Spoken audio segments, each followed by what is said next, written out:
में टूटने वाला है भारत। जी हाँ, भारत धीरे धीरे दो हिस्सों में टूट रहा है और एशिया से अलग हो रहा है। अब अगर आप सोच रहे हैं कि भाई अचानक से इतना बड़ा देश टूटने कैसे लगा, तो इतना जान लीजिए कि जमीन के नीचे चल रही हलचल का परिणाम है और एक तरह से इतिहास अपने आप को दोहरा रहा है। जी हाँ, क्योंकि कुछ इसी तरह से भारत का निर्माण भी हुआ था। तो अगर आप भारत की शुरुआत से लेकर आज तक के सफर के बारे में जानना चाहते हैं तो वीडियो अंत तक जरूर देखिएगा। दोस्तों, पृथ्वी पर 7 महाद्वीप हैं।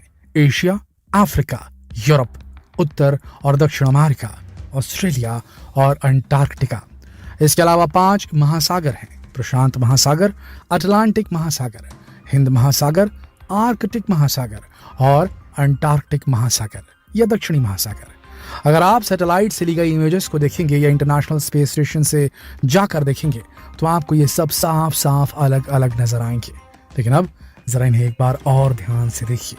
आपको नजर आएगा कि अगर इन सभी महाद्वीपों को आपस में जोड़ दिया जाए तो एक जमीन का टुकड़ा बन जाएगा।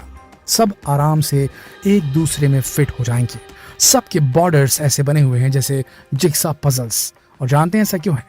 क्योंकि आज से 4 अरब 20 करोड़ साल पहले तक पृथ्वी पर जमीन का बस एक ही टुकड़ा था। सभी महाद्वीप आपस में जुड़े हुए थे। तब न एशिया था न अफ्रीका, और इस विशाल जमीन के टुकड़े का क्षेत्रफल आज के सभी महाद्वीपों के क्षेत्रफल के बराबर था। वैज्ञानिकों ने इस जमीन के टुकड़े को पैंजिया नाम दिया था।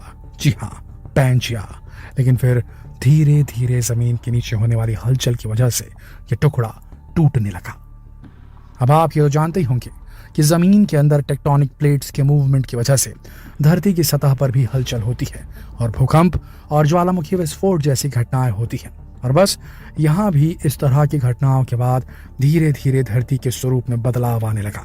कई करोड़ साल तक इस तरह की प्रोसेस होने की वजह से पैंजिया 2 भागों में टूट गया। इस टूटे हुए हिस्से के दक्षिणी भाग को गोंडवाना लैंड और उत्तरी हिस्से को लॉरेशिया कहा गया। इन दोनों हिस्सों के बीच समुद्र में गहरी खाई का निर्माण हुआ जिसे परमो ट्रायासिक नाम दिया गया। धरती के इस विशाल टुकड़े के टूटने की शुरुआत दक्षिणी गोलार्ध में मौजूद अंटार्कटिक सर्कल से हुई थी। फिर धीरे धीरे अंटार्कटिका, भारत, ऑस्ट्रेलिया, दक्षिण अमेरिका और अफ्रीका अलग होते चले गए। करोड़ों सालों तक लगातार पानी में बहने के बाद ये एक जगह स्थिर हो गए, जिसकी वजह से आज के अलग अलग महाद्वीपों का निर्माण हुआ। अब अगर बात करें भारत की, तो भारत गोंडवाना लैंड का हिस्सा हुआ करता था। लेकिन आज से 18 करोड़ साल पहले गोंडवाना लैंड का टूटना शुरू हुआ। उस समय हमारा भारत अफ्रीका से जुड़ा हुआ था। जी हाँ, आज भले ही भारत एशिया महाद्वीप में आता हो, लेकिन आज से करोड़ों साल पहले भारत अफ्रीका का हिस्सा हुआ करता था। ये सुनकर आपको आश्चर्य जरूर हुआ होगा, लेकिन सच तो सच है। अगर आपको यकीन नहीं आ रहा तो आप अफ्रीका और भारत की कोस्ट लाइन मिलाकर देख सकते हैं। आपको अपने आप समझ में आएगा कि इन दोनों में कुछ ना कुछ कनेक्शन तो जरूर है। आज से लगभग 9 करोड़ साल पहले तक भारत गोंडवाना लैंड में अफ्रीका का ही एक हिस्सा था। यहाँ ये मेडागास्कर से जुड़ा हुआ था। लेकिन फिर अफ्रीका से एक जमीन का टुकड़ा टूटकर अलग हो गया। ये टुकड़ा एरिया में काफी बड़ा था और इसी टुकड़े से आज के भारत, पाकिस्तान, बांग्लादेश, नेपाल, भूटान, श्रीलंका और मेडागास्कर जैसे देश बने हैं। इसके बाद लगभग 8.8 करोड़ साल पहले इस जमीन का एक बड़ा भाग मेडागास्कर से अलग होकर नॉर्थ ईस्ट दिशा की ओर चला गया और आज से 4 करोड़ साल पहले ये जाकर यूरेशिया प्लेट से टकरा गया। ये टक्कर आज के लद्दाख के आसपास कहीं हुई थी और यही जमीन का हिस्सा आज भारत के नाम से जाना जाता है। अच्छा, जब 2 टेक्टोनिक प्लेट्स आपस में टकराती हैं तो भारी प्लेट नीचे की तरफ चली जाती है जबकि हल्की प्लेट ऊपर की तरफ उठ जाती है और इसी टक्कर की वजह से लद्दाख के आसपास एक बहुत ही विशाल पर्वत का निर्माण हुआ जिसे हम हिमालय पर्वत के नाम से जानते हैं। लेकिन अगर आप सोच रहे हैं कि सब कुछ यूं ही चुटकी बजाते हो गया, तो नहीं। इस प्रोसेस में लाखों करोड़ों साल का वक्त लगा है और आज तक भी ये प्रोसेस लगातार चल रही है।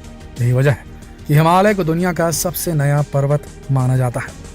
आज भी इसकी लंबाई लगातार बढ़ रही है। जी हाँ दोस्तों, अमेरिका की ऊंचाई हर साल 1 सेंटीमीटर से ज्यादा बढ़ती जा रही है।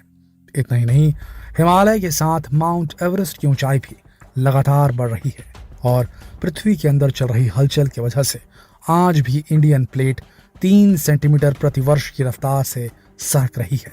यानी कि भारत आज भी गतिमान है, गति कर रहा है। दोस्तों, जब भारत एशिया से आकर मिला तब इस टक्कर की वजह से कई बड़े बदलाव देखने को मिले। मौसम का स्वरूप बदलने लगा। हिमालय की ऊंचाई काफी ज्यादा थी, जिस वजह से इस एरिया में हाई प्रेशर जनरेट होने लगा और यहाँ मानसून के बादलों का निर्माण होने लगा और भारत में मानसूनी बारिश होनी शुरू हुई। आज तक भारत में मानसून की बारिश की वजह यही है। यानी कि हम कह सकते हैं कि भारत की उपजाऊ धरती के पीछे कहीं न कहीं टेक्टोनिक प्लेट्स का भी हाथ रहा है। हर साल मानसून में पूरे देश में झमाझम बारिश होती है और देश में अन्न की पैदावार होती है। इसी वजह से आज भी हमारा देश एक कृषि प्रधान देश है। दोस्तों, पैंजिया की थ्योरी को सबसे पहले एल्फ्रेड वैगनर ने लोगों के सामने रखा था, लेकिन कई वैज्ञानिक उनकी बात से सहमत नहीं थे। हालांकि अमेरिकी वैज्ञानिक मैरी थॉर्प ने भी इस बारे में काफी कुछ साफ किया। उन्होंने बताया कि वैगनर की थ्योरी, जिसमें उन्होंने कहा था कि महासागर के अंदर जीवन की उत्पत्ति के कई राज छिपे हैं, काफी हद तक सही है, क्योंकि समंदर के अंदर हर पल हलचल मची हुई है। समंदर के अंदर मौजूद ज्वालामुखी लगातार धधक रहे हैं और लावा उगल रहे हैं, और जब ये लावा जमीन पर आता है तो समुद्र के अंदर पहाड़ों का निर्माण होता है और लगातार होने वाले इन ज्वालामुखी विस्फोटों की वजह से धरती में भी लगातार बदलाव हो रहे हैं। टेक्टोनिक प्लेट्स खिसक रही हैं, जिससे महाद्वीप भी अपनी जगह से हिल रहे हैं, जिसकी वजह से कहीं भूकंप आ रहे हैं तो कहीं सुनामी। तुर्की में हाल ही में आए भूकंप भी इन्हीं हलचल का परिणाम थे। वैज्ञानिकों का दावा है कि आने वाले 25 करोड़ सालों में धरती के सभी महाद्वीप एक बार फिर आपस में जुड़ जाएंगे और इसकी शुरुआत हो भी चुकी है।